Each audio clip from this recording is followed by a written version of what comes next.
When I say the word protein, what do you think of? The food that we're hopefully going to be eating very soon? A protein shake?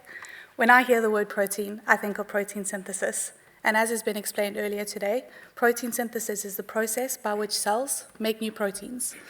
Proteins are important for the cells as they're required for every single process that happens within the cell. Protein synthesis is a highly regulated process, and dysregulation of this process can lead to several problems and diseases such as neurodegeneration, cardiovascular disease, and cancer.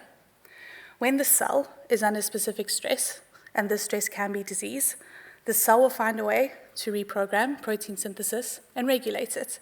And that's what I'm trying to understand. When the cell is under stress, what happens to protein synthesis? Behind me, you can see a lovely image of a ribosome. And a ribosome is the organelle found within the cell that is responsible for making proteins. Where it gets fun is that the ribosome needs the help from specific proteins in order to make new proteins. So, for the purposes of this talk, I want you to imagine that the ribosome is a building company. And this building company has lots of different people working for it. But I am currently focusing on 2 people working for it. We have a supervisor and an employee. Basically, what I found out during the first year of my PhD is this particular employee sometimes comes to work a little inhibited. When this employee comes to work inhibited, it tries to make proteins, but doesn't do a very good job at it.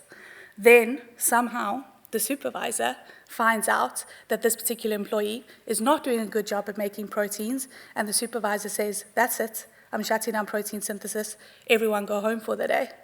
My question is, how did the supervisor find out that this particular employee wasn't making proteins very well? Now the question is why, right? Why is this interesting? Why do I find this interesting? This is interesting because this particular employee, this particular protein, has been shown to be overexpressed in several different cancers. So that means that it could be a potential therapeutic target for targeted cancer therapies. However, as I said before, protein synthesis is highly regulated, and dysregulation can lead to several problems.